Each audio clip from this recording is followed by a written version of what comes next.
Assalamualaikum warahmatullahi wabarakatuh. Selamat siang dan salam sejahtera untuk kita semua yang kita hormati dan kita banggakan, Bapak-bapak, Ibu-ibu Kepala Dinas Pemberdayaan Masyarakat Desa, Kabupaten Kota se-Provinsi Jambi, Bapak Ibu dan sahabat-sahabat Kepala Desa se-Provinsi Jambi yang hadir dalam webinar ini.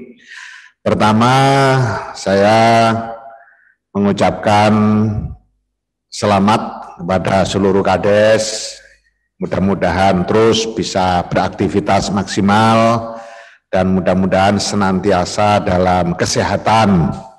Jangan lupa untuk terus jaga kesehatan, warganya diawasi untuk terus jaga kesehatan, jaga jarak, pakai masker, hindari kerumunan, dan senantiasa mencuci tangan pakai sabun dan air mengalir. Sebagaimana kita maklumi, Bapak Ibu Kepala Desa, COVID-19 ini nyata adanya dan hari ini naik kembali posisinya di Indonesia. Dan kita terus berusaha agar COVID-19 tidak masuk ke desa-desa. Itulah makanya saya menghimbau dan mengajak kepada seluruh kepala desa, perangkat desa, digiatkan kembali relawan desa lawan COVID-19 yang sudah pernah dibentuk dan sempat agak vakum, sekarang dihidupkan kembali, digiatkan kembali, kemudian posko jaga desa dihidupkan kembali supaya Bapak Ibu Kepala Desa bisa melindungi warga masyarakatnya dengan maksimal. Kemudian ruang isolasi yang mungkin sudah pernah ada dan sudah agak nggak terpakai, tolong dibersihkan lagi, mengantisipasi. Meskipun tidak semua, separuh dari yang pernah dipakai, nah itu bisa dibersihkan kembali, mengantisipasi berbagai kemungkinan yang tentu kita tidak harapkan terjadi, tapi kalau betul-betul terjadi, desa-desa kita sudah siap menyongsong atau melakukan upaya pencegahan penyebaran COVID-19 di masing-masing desa. Bapak Ibu sekalian, para kepala desa yang saya banggakan, saya Menteri Desa, Pembangunan Daerah Tertinggal dan Transmigrasi memberikan ucapan terima kasih dan apresiasi yang setinggi-tingginya kepada seluruh kepala desa yang selama ini sudah begitu luar biasa maksimalnya di dalam upaya mewujudkan desa aman COVID-19 setelah kita menjadikan posisi desa sebagai dengan relawan desa lawan COVID-19. Dan saya berharap juga ke depan terus digerakkan, digiatkan, dan juga terkait dengan pemanfaatan dana desa yang sudah sangat bagus. Saya ucapkan terima kasih dan penghargaan yang setinggi-tingginya. Bapak Ibu Kepala Desa yang saya hormati, Bapak Ibu Kepala Dinas PMD Kabupaten Kota yang saya hormati, itu pengantar dari saya dan saya akan menyimak seluruh yang menjadi aspirasi, laporan, dan segala hal yang ingin disampaikan oleh perwakilan kepala desa dari masing-masing kabupaten dengan harapan kita bisa melakukan pembenahan di masa-masa yang akan datang, dan saya berharap betul-betul efektif, efisien waktu yang digunakan sehingga bisa disampaikan secara to the point. Kemudian bagi kepala desa tidak perlu mengulang apa yang sudah disampaikan oleh kepala desa yang sudah diberikan kesempatan sebelumnya, sehingga semakin banyak informasi yang bisa kita serap, maka semakin banyak juga manfaat yang akan kita peroleh. Terima kasih Pak Ivan. Assalamualaikum warahmatullahi wabarakatuh. Selamat sore dan salam sejahtera untuk kita semua. Yang saya hormati Kepala Dinas DPMD Kabupaten Kota se-Jambi yang hadir, Pak PLT Sekda, PJ Sekda yang hadir, para kepala desa, Bapak Ibu Kepala Desa di Provinsi Jambi yang hadir, saya ucapkan terima kasih. Juga tadi saya lihat ada beberapa yang didampingi oleh Babinsa, Babin Kamtipmas, saya ucapkan juga terima kasih. Ada juga yang didampingi BPD, saya ucapkan terima kasih. Ada juga yang didampingi oleh para TA, para pendamping desa, para pendamping lokal desa, saya juga ucapkan terima kasih. Baju yang saya pakai ini adalah produk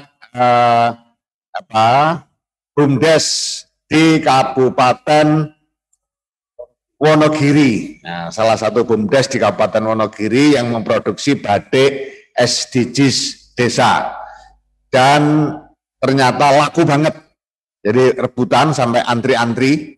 Nah, termasuk kebetulan saya dapat antrian. Nah, ini saya pakai supaya semakin membuktikan bahwa BUMDes itu bisa apa saja, ya, dan pasti akan menguntungkan. Termasuk sekaligus menjawab apakah BUMDes boleh beli lahan sawit yang siap panen. Pada prinsipnya, Bapak Ibu sekalian, BUMDes itu boleh melakukan apa saja, yang penting bisa memberikan peningkatan kesejahteraan bagi warga masyarakat melalui peningkatan pendapatan asli desa. Karena keuntungan BUMDes itu harus masuk ke PADes dengan catatan, ya, dengan catatan unit usaha BUMDes tidak mematikan atau mengganggu berbagai usaha yang sudah dilakukan oleh warga masyarakat. Yang saya maksud usaha ini tentu usaha yang baik, usaha yang menguntungkan bagi warga masyarakat, bukan usaha yang merugikan. Ini perlu saya jelaskan, karena kalau tidak saya tegaskan nanti ada orang ngomong begini, garisnya Pak Menteri, BUMDes itu tidak boleh mengganggu usaha warga masyarakat yang sudah jalan, apalagi yang merugikan. Nah, ada satu kejadian, BUMDes diprotes oleh warga masyarakat merujuk pada kalimat saya itu. Kenapa? Karena BUMDesnya mendirikan lembaga keuangan desa yang kemudian memberikan pinjaman lunak, mudah, lunak. Nah, diprotes oleh para rentenir. Para rentenir protes. Loh, itu kan BUMDes itu bikin lembaga keuangan desa, saya dirugikan karena duit saya nggak laku. Nah, itu berarti bertentangan dengan garisnya Pak Menteri. Nah, bukan itu yang saya maksud. Nah, di mana-mana yang namanya rentenir itu pasti merugikan warga masyarakat. Memang itu usaha warga masyarakat, tetapi merugikan warga masyarakat. Yang tidak boleh terganggu dengan BUMDes adalah berbagai usaha warga masyarakat yang baik, yang menguntungkan warga masyarakat. Nah, sehingga ketika BUMDes mau membeli lahan sawit yang siap panen, asal hitung-hitungannya betul, matang, dan menguntungkan, apalagi dalam memanen melibatkan warga masyarakat dengan pola padat karya tunai desa, itu yang saya sebut dengan padat karya tunai desa ekonomi produktif, dan diputuskan melalui musyawarah yang memang memiliki kewenangan untuk memutuskan itu, maka boleh-boleh saja. Jadi prinsip BUMDes untuk sebesar-besarnya kesejahteraan masyarakat. Termasuk tadi misalnya ada yang menyampaikan usaha BUMDesnya nggak bisa berkembang karena belum menemukan unit usaha yang sesuai. Nah, itu harus dicari terus. Prinsipnya yang penting jangan merugikan warga masyarakat, karena kehadiran BUMDes harus menguntungkan warga masyarakat. Nah, kita harus bersyukur Bapak Ibu sekalian, insya Allah kemarin PP, peraturan pemerintah tentang BUMDes, sudah ditandatangani oleh Bapak Presiden, sudah disahkan sebagai peraturan pemerintah. Itu artinya BUMDes sudah sebagai badan hukum, baik sebagai badan hukum untuk kepentingan korporasi dalam upaya korporasi dengan cara koperasi. Jadi itu khasnya BUMDes. Jadi ada badan hukum dalam bentuk perseroan terbatas, itu korporasi. Kemudian ada badan hukum namanya koperasi kekeluargaan. Nah, BUMDes menggabungkan dua hal itu, korporasi dan koperasi. Maka BUMDes memiliki keistimewaan yang tidak dimiliki oleh badan hukum lainnya. Nah, dalam waktu 2-3 hari ini, Kementerian Desa bersama-sama Kementerian Hukum dan HAM akan segera menerbitkan peraturan menteri yang terkait dengan bagaimana mekanisme pendaftaran dan mendapatkan nomor register dari Kementerian Hukum dan HAM sehingga menjadi bukti otentik atau payung hukum BUMDes sebagai badan hukum. Nah, dengan demikian ketika BUMDes nanti sudah menjadi badan hukum dan sudah pendirian BUMDesnya sudah disahkan oleh Kementerian Hukum dan HAM, maka urusan permodalan itu juga akan menjadi lebih mudah. Tadi ada yang menyampaikan bagaimana untuk tambahan permodalan. Nah, tambahan permodalannya bisa meminjam dari mengakses permodalan dari perbankan. Akses modal dari perbankan dengan bunga rendah model skim UMKM, model skim pinjaman lunak, KUR, ya, model KUR bisa itu nanti ketika sudah berbadan hukum. Di samping dari kementerian juga ada bantuan-bantuan sedikit ya untuk penambahan modal. Nanti saya belum tahu yang Provinsi Jambi ini dapat plotting berapa, nanti tak lihatnya. Nah, nanti akan saya kabari desa-desa mana saja yang mendapatkan plotting bantuan dari Kementerian Desa untuk penambahan modal usaha BUMDes. Tentu sumber utamanya adalah dari dana desa. Nah, permasalahan permodalan agak sedikit tertangani ketika BUMDes sebagai badan hukum. Kemudian terkait dengan permasalahan pemasaran, tadi juga ada yang menyampaikan keluhan terkait dengan produksinya bagus, sudah banyak, tetapi pemasarannya sulit. Kami dari Kementerian Desa akan berupaya untuk memfasilitasi itu. Tetapi tolong usahakan semaksimal mungkin pemasaran produk-produk BUMDes usahakan melalui online. Itu akan membantu dan mempercepat. Contoh baju yang saya pakai ini, tahunya itu justru dari online, bukan dari offline.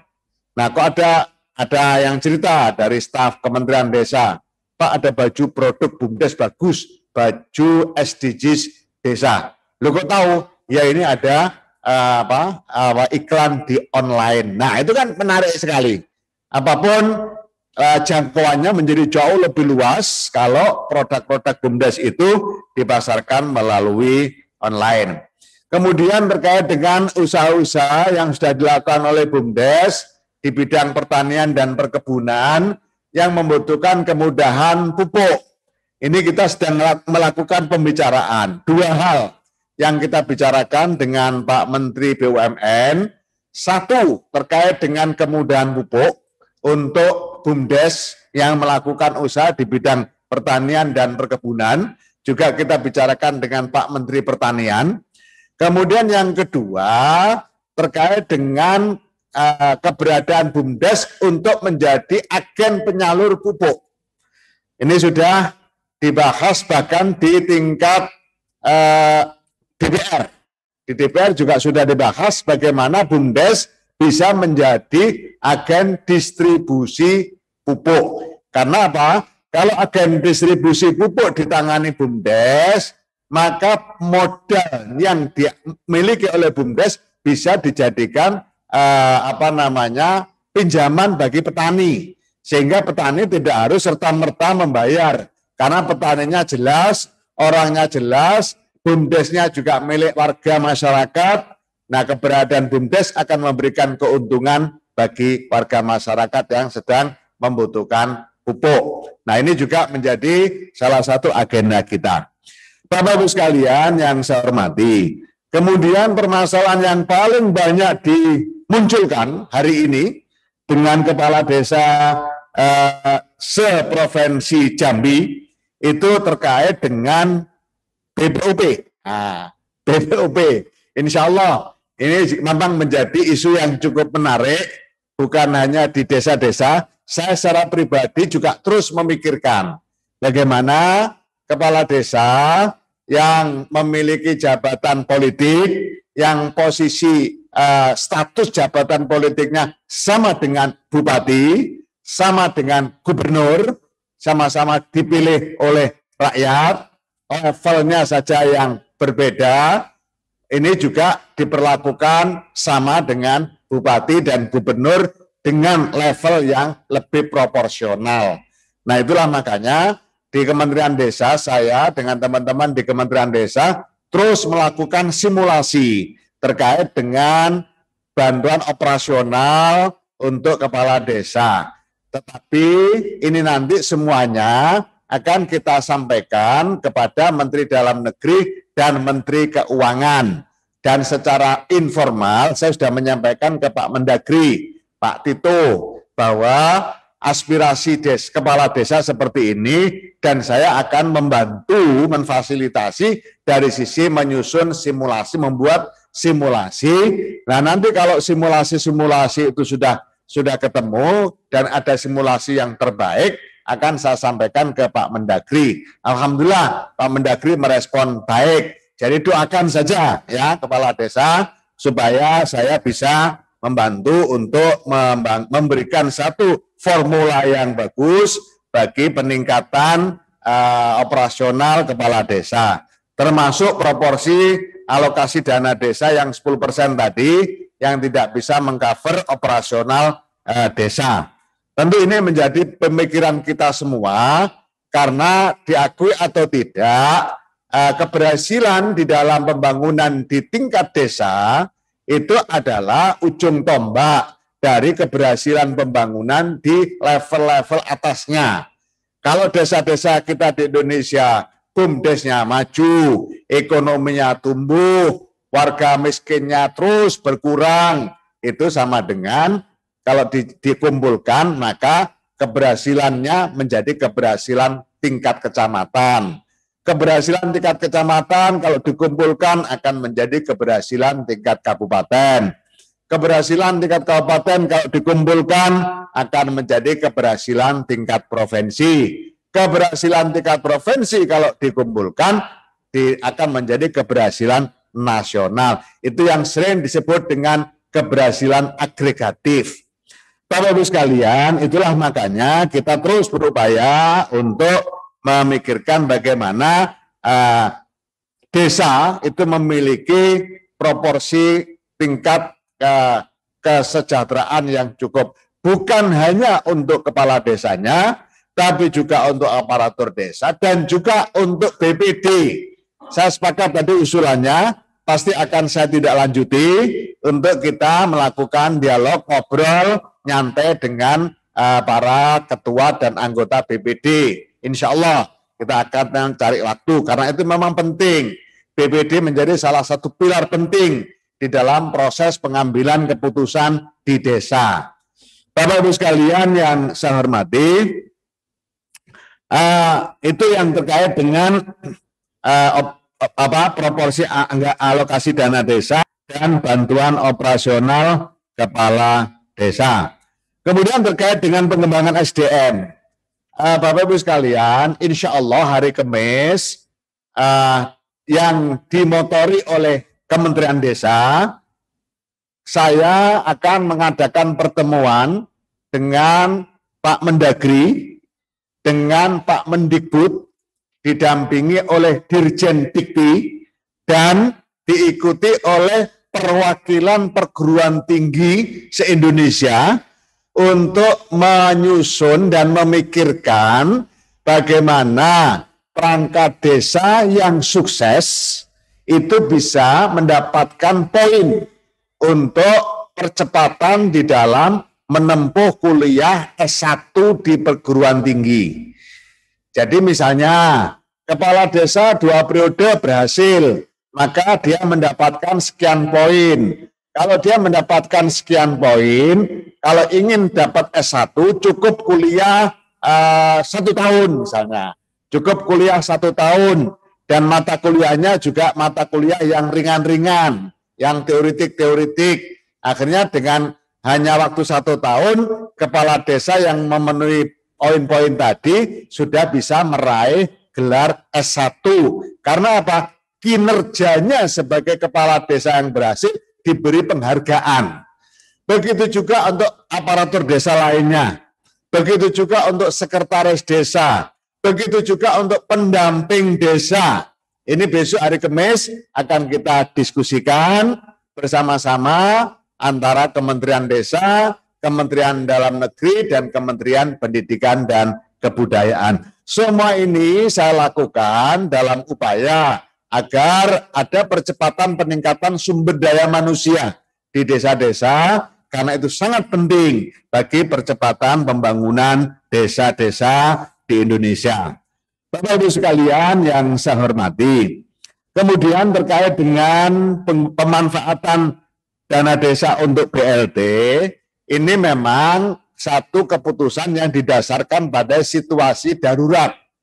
Jadi tahun 2020 kemarin, karena situasinya seperti itu, Bapak Presiden mengambil sikap agar terjadi penyebaran lebih merata lagi warga desa, masyarakat yang mendapatkan jaring pengaman sosial selain dari DTKS atau dari Kementerian Sosial. Itulah makanya kemudian dana desa digunakan untuk BLT, bantuan langsung tunai dana desa. Dan itu tidak bertentangan dengan undang-undang karena memang undang-undangnya memberikan ruang yang cukup. Kemudian diterjemahkan menjadi peraturan Menteri Desa, diterjemahkan lagi menjadi surat edaran dan seterusnya. Nah, mungkin ini yang tadi disampaikan oleh Pak PJ Sekda atau Pak Kadis tadi terkait dengan beberapa regulasi.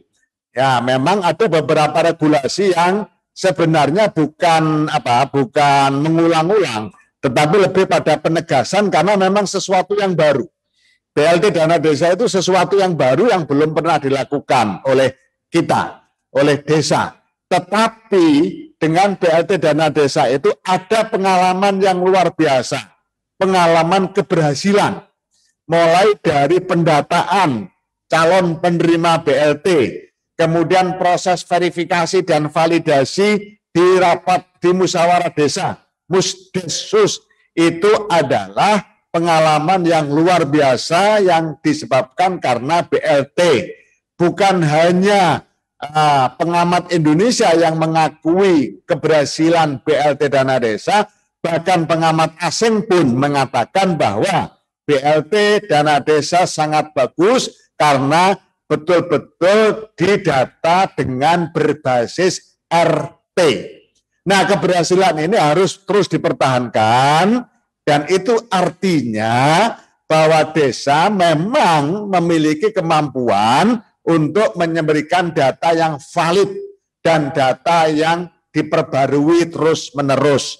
Itulah makanya sekarang ini di Kementerian Sosial pun selalu kita arahkan, kita berikan masukan agar data-data DTKS itu juga bersumber berbasis dari desa. Jangan kita membuat data yang tidak berbasis dari desa.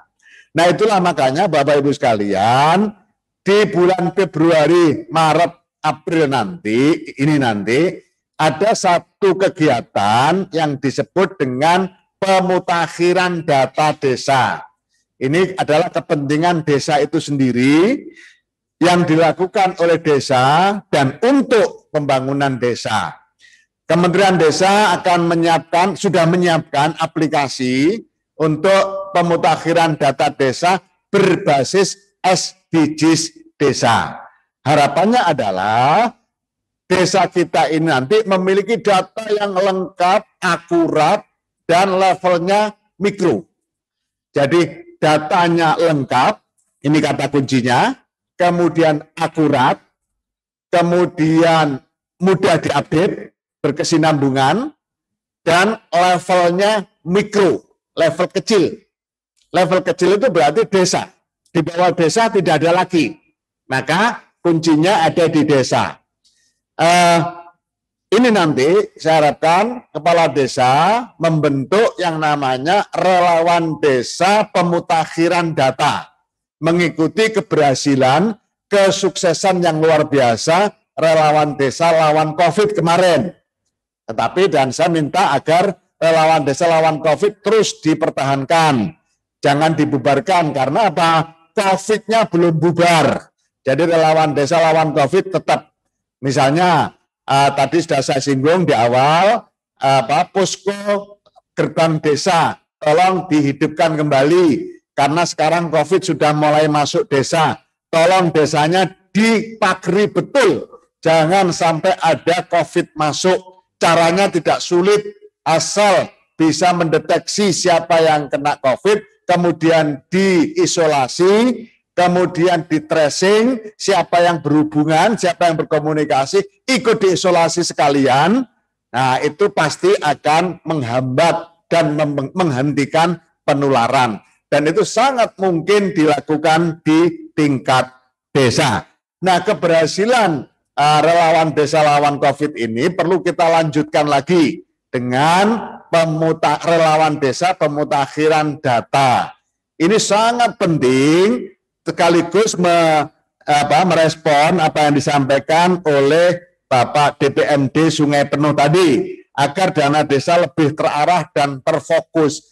Pasti saya jamin dana desa akan terarah dan terfokus kalau dalam perencanaan pembangunan di desa, dalam menggunakan dana desa berbasis data.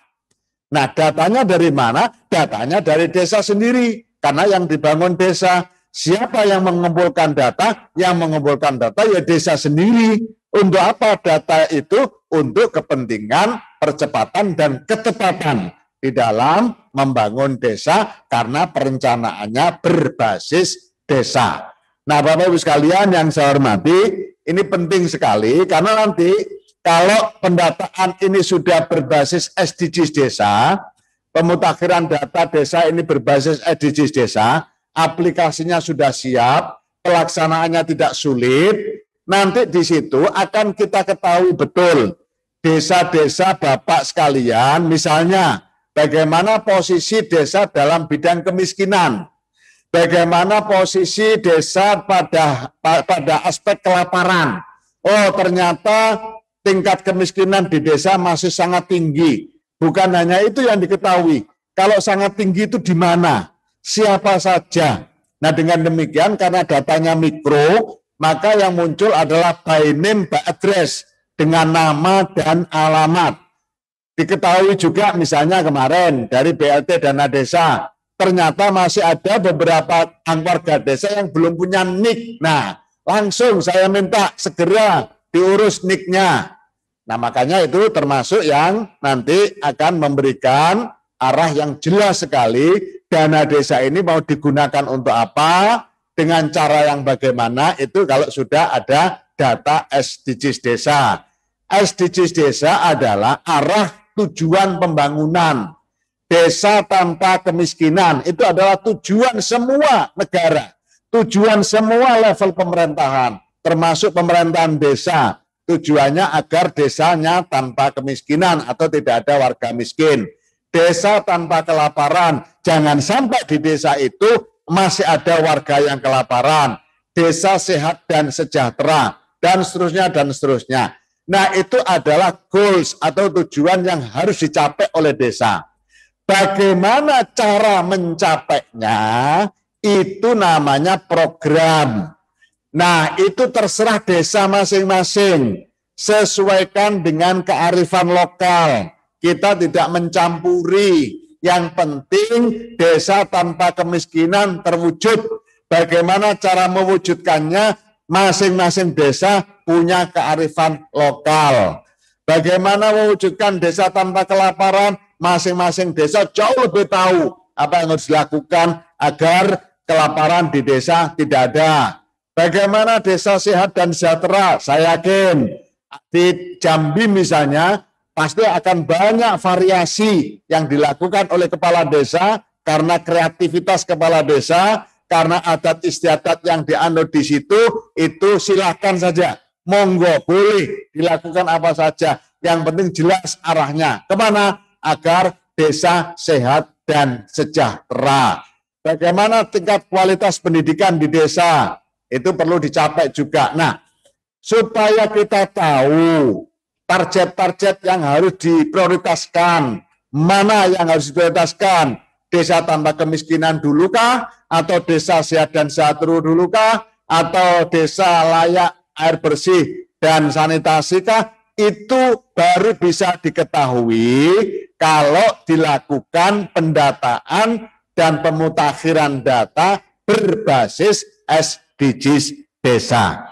Nah, itulah Bapak Ibu sekalian, para kepala desa, apa yang harus dilakukan dalam bulan-bulan awal ini, Februari, Maret, April, sehingga dalam bulan April nanti kita harapkan kita sudah punya, desa sudah punya peta masing-masing, dan kemudian semua kebutuhan kementerian dan lembaga bisa disajikan oleh desa dengan tepat. Misalnya, Kementerian Sosial butuh desa, data kemiskinan desa, tinggal kasihkan, ini loh kemiskinan kami di desa, ini namanya, ini alamatnya, kondisi kemiskinannya di tingkat sekian. Nah, itu desa sudah punya. Kemudian misalnya Kementerian Kesehatan butuh data tentang warga desa yang berpenyakit kronis dan menaun. Oh, kita punya.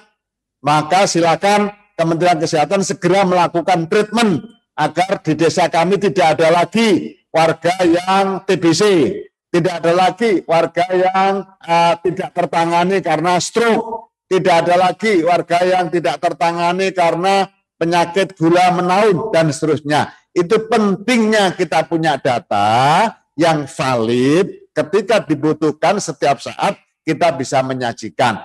Nah, nanti Kementerian Desa tugasnya adalah mengompori, minta dukungan dari berbagai kementerian agar ikut menjadi ambil bagian di dalam pembangunan desa dengan berdasarkan data yang valid yang dimiliki oleh desa-desa itu sendiri. Nah, itulah Bapak Ibu sekalian yang saya hormati, begitu pentingnya pemutakhiran data berbasis SDGs desa. Saya pikir itu respon dari saya. Tentu semua pertanyaan tadi akan kita jawab secara tertulis dan akan kita masukkan di dalam web Kementerian Desa, kemendes.go.id, jadi kemendesa.go.id itu adalah web Kementerian Desa. Nanti di dalamnya Bapak Ibu akan melihat, membaca semua pertanyaan yang muncul hari ini disertai jawabannya, sehingga terdokumentasikan. Kalau misalnya ada pertanyaan yang sama, tidak harus tanya lagi, bisa dibuka di situ karena sudah ada jawabannya. Begitu juga berbagai informasi tentang Kementerian Desa ada di kemendesa.go.id. Silakan dibuka, dan harus sering-sering membuka itu kepala desa, pendamping desa, BPD, bahkan Pak Bupati pun nanti kalau pemutakhiran data berbasis SDGs desa ini sudah jadi, Pak Bupati akan sangat mudah di dalam memetakan strategi pembangunan di kabupatennya masing-masing. Pasti Pak Bupati akan sangat dicintai oleh rakyatnya karena permasalahan rakyat yang dihadapi oleh rakyat cepat ditangani dengan baik. Demikian yang bisa saya sampaikan. Salam untuk seluruh keluarga, salam untuk handetolan, dan mohonkan doa mudah-mudahan amanah yang dibebankan kepada kami di Kementerian Desa, Pembangunan Daerah Tertinggal dan Transmigrasi, khususnya yang dibebankan kepada saya sebagai Menteri Desa, senantiasa diberikan kekuatan lahir batin oleh Allah Subhanahu wa Ta'ala, sehingga bisa kami laksanakan dengan sebaik-baiknya. Demikian, kurang lebihnya mohon maaf. Wallahul muwaffiq ila aqwamit thoriq. Wassalamualaikum warahmatullahi wabarakatuh. Waalaikumsalam warahmatullahi wabarakatuh.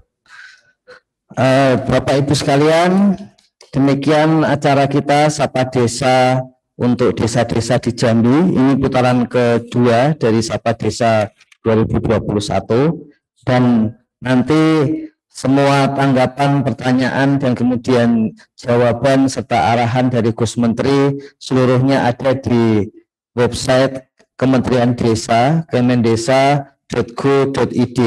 Kami mengundang Bapak Ibu sekalian untuk masuk ke dalam web tersebut, kemudian bisa melihat berbagai informasi berkaitan dengan pembangunan desa.